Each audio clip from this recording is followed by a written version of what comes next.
How's the bird watching coming along? I just can't seem to find a red-tailed hawk. Any suggestions? Well, there's gotta be lots around here. You haven't been going around wearing sunglasses and earmuffs, have you? Where am I most likely to see one? Well, according to my bird map, they like to nest in the big tree that's just to the southwest of the Malone house. I suggest you park yourself nearby and wait. Bound to spot one sooner or later. See you in a while. No hurry.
I don't think this is the tree Red was talking about.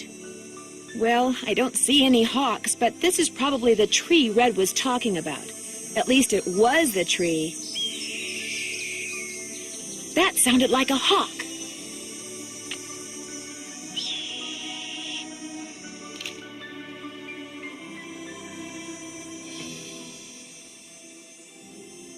Hey, what is that hawk standing on?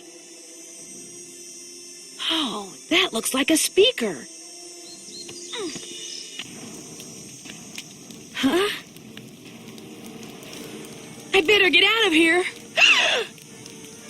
My arms and legs are tied. I can't move.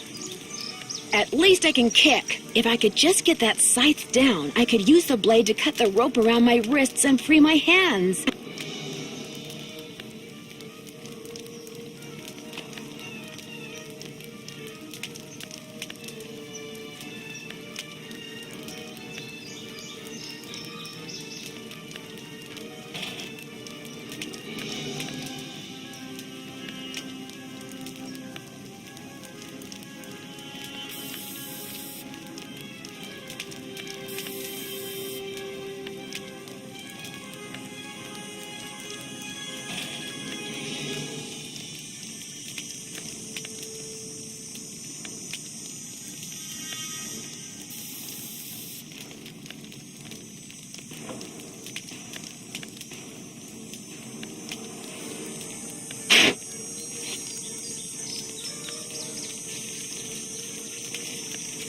I can't just let this thing burn up. I've got to put it out.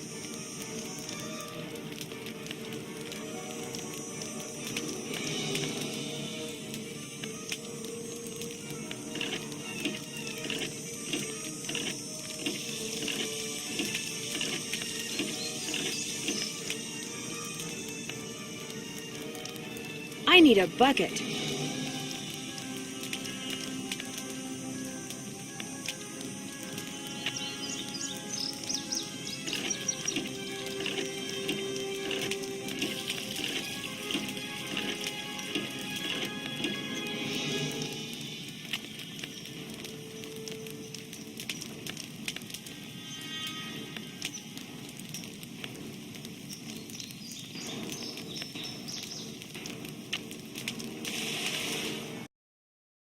What in blazes happened? I saw the fire from my platform and came running. You weren't in there playing with matches, were you? I was looking at birds, and then I noticed something on the house, and the next thing I knew, I was locked in the tool shed and somebody was setting it on fire. Whoa, you're not making much sense. Probably smoke inhalation or something. Come talk to me after you've cleaned yourself up and gotten some sleep. I need to tell you something. Somebody tried to kill you? I didn't say that. Somebody knocked you out, locked you in a shed, set it on fire, and you think they were, what, just pulling a prank? Wake up and smell the hostile vibes, Nancy. I guess it's just hard for me to believe that anybody would consider me to be that big a threat. I should have never let you stay there by yourself. Sally, I'm fine. I feel bad about your tool shed, though. Who cares about the shed? It was full of junk anyway. I'm glad to be rid of it. That's kind of the way Ranger Akers saw it, too. He showed up right after the birdwatcher did and ticketed me for burning refuse in a manner that endangered park property. That man is insufferable. Emily was nice, though. She came by right afterwards and wouldn't leave until I drank the tea she made for me. Look, Nancy, one more time. If you want to leave, just say the word and I'll come get you. Sally, one more time. I'm fine. Well, then promise me you'll be careful, okay? I promise. I'll be in touch. You better.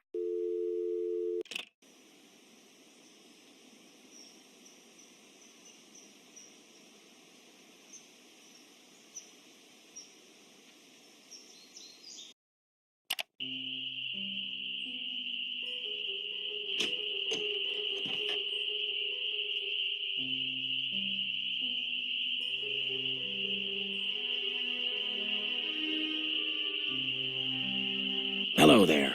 I owe you an apology. After you came up here looking for those red tails, I gave my map a closer look and realized it was more than 50 years old. Reason you can't find them is probably because their favorite nesting tree is gone. Finding that hawk's gonna be harder than I thought, so why don't you just give me back my camera and I'll take it from here. It didn't get burned up in that fire or anything, did it? Somebody clobbers me over the head and then tries to barbecue me, and all you're worried about is your camera? It's a very expensive camera. I never noticed those gas cans before. I ran out of gas. So much for being prepared, huh? Well, that's all I wanted to tell you. I'm sure you've got places to go, things to see, people to pester. You'll be happy to know that I did get a picture of a red-tailed hawk. So here's your camera back. I got all the birds. Thank you, Nancy. Nice work. You're a credit to your generation. See you in a while. No hurry.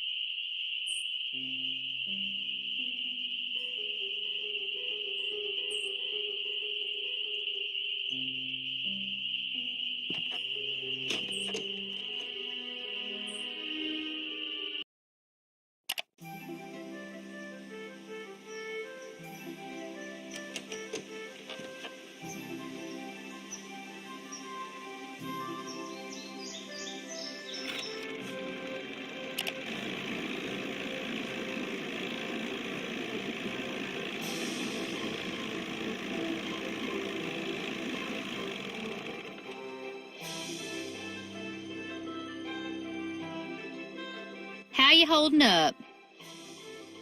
Guess I'll see you later. Yola yee-hoo!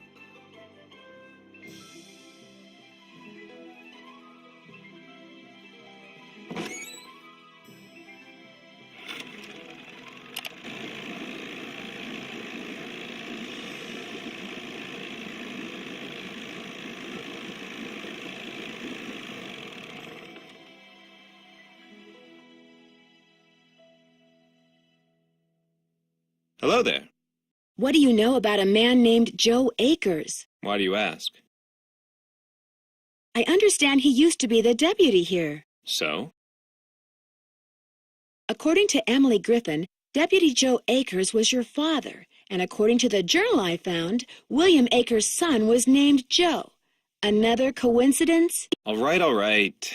William Akers was my grandfather. And you don't want anyone to know that. It's not exactly something I'm proud of. My father spent his whole life trying to make people forget what my grandfather was, and trying to make sure people who didn't know what he was never found out. I've been doing the same thing. Did William Akers ever say anything about the cemetery behind Malone's house? I'm afraid you're going to have to excuse me, Miss Drew. In case you've forgotten, I'm a very busy man. I apologize for my previous behavior. As a park ranger, I strive to keep my personal feelings in check at all times, and that time I failed. It's my duty as a public servant to try to make it up to you. What would you like to know? Did your grandfather ever find any gold on Malone's property? If he did, he never spent it. He wasn't poor when he died, but he certainly wasn't rich. Thanks for all your help. Always a pleasure.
If you're selling something, hang up right now. I got an air horn in my hand that could deafen a dinosaur, and I'm not afraid to use it. Oh, no, please. I'm not selling anything. Believe me. Is this Vivian Whitmore?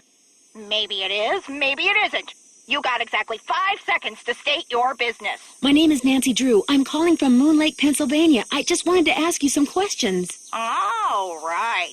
The Moon Lake Park Ranger said you might call. But you have to talk fast. An old friend of mine is flying in today from Florida. And when I say old, I mean old, as in 5 years older than I am. Don't bother trying to do the math, sweet stuff. You'll hurt yourself. So, that ranger fella said you found an old picture of me. It was of you and Mickey Malone. Do you remember him? Of course I remember him. I remember everything about that time of my life. It was the roaring 20s, for crying out loud. One of the most exciting decades in American history. Just because I've got a few years on most people doesn't mean my brain's turned to tapioca, sweet stuff. Oh, I'm sorry. I didn't mean to offend you. Mickey and I dated for 5 years. Oh, I knew what he was, and I didn't approve, believe you me. But I was young, and we got along so well, and he was so considerate. He always kept birch beer on tap at that speakeasy of his just for me. Tell me about the speakeasy. It was in the basement, right there at Moon Lake. Feds never knew about it, but everybody who was anybody on the East Coast back then, actors, musicians, bankers, politicians, they knew. You weren't big time unless you'd made at least one trip to Moon Lake Mickey's. That's weird. I'm staying in his old house on Moon Lake, and I haven't seen any sign of a speakeasy. Course you haven't. You're not supposed to. Only Mickey and Willie knew how to get into the speakeasy from the house. The rest of us had to go in and out the regular way, through the cemetery. Who's Willie? The guy who ran the speakeasy for Mickey. William Akers, the guy you call Willie. He wrote about looking for the gold that Malone had supposedly buried on his property at Moon Lake. Do you know anything about that? The hole in the floor gold heist. Well, I'll be darned. That was the name Akers used, too. What else can you tell me? Truth be told, when Mickey told me he was the one who pulled off that heist and that he'd buried 20 gold bars at Moon Lake, I didn't believe him. I thought he was making it up. See, Mickey and I were on the outs by then. I thought he was just trying to entice me to come back. But if he told Willie the same thing, maybe there's something to the story after all. Do you have any idea where he might have hidden it? Afraid not. Mickey was so secretive that the men who completed his house at Moon Lake were not only forbidden to talk about the work they'd done, but they were ordered to leave the state for good, or else. But you know, I think he mentioned a map. Yes. He said he was making a treasure map and that... the dogs. Something about those dogs of his. The dogs will lead the way? He was always saying that. In fact, I'm pretty sure he had it engraved on his tombstone. Think, Viv, think! He said he was making a treasure map and that he was also having paintings done of each dog. He made it sound like one thing had something to do with the other, like he was giving me some big important clue. But I just figured he was playing games, trying to lure me back with mystery and intrigue. I told him to buzz off. Maybe I shouldn't have. Did he say what he was going to do with the paintings? He said he was going to hang them in the speakeasy, and I'm sure that's precisely what he did. Can you remember anything about Malone's dogs that might suggest where he hid the gold? I stayed away from his dogs. They made me nervous, always jumping around, barking at this or that. The only one I liked was, what was his name? Iggy! I liked Iggy because he was nice and quiet. He just lay on the porch all day and didn't make a peep. Do you know anything about the safe that's in the cellar of his house at Moon Lake? You must be talking about the wall safe. That was Willie's. By Willie, I mean William Akers, one of the guys who worked for Mickey. What can you tell me about William Akers? He was Mickey's most trusted employee. Mickey treated all his other men like dirt, but not Willie. He honestly liked Willie, respected him, trusted him implicitly. Did you say people would normally enter the speakeasy through the cemetery? There was a lock hidden in one of the tombstones in that little cemetery behind the house. You needed a key to unlock it, and when you did, stairs would appear that led to the speakeasy. Do you have any idea how to get into Malone's speakeasy from the house? I sure don't. That saloon was built using two main ingredients, concrete and secrecy. Mickey always bragged that nobody could get in unless he wanted them in, and I do believe he was right. But I'll tell you what, if you send me that picture of me and Mickey, I'll send you my key. How will I know which tombstone to use it in? As a joke, Mickey had a tombstone made with the name of this federal agent who had it out for him inscribed on it. That's the one the key unlocks. It's been fun talking to you. I know.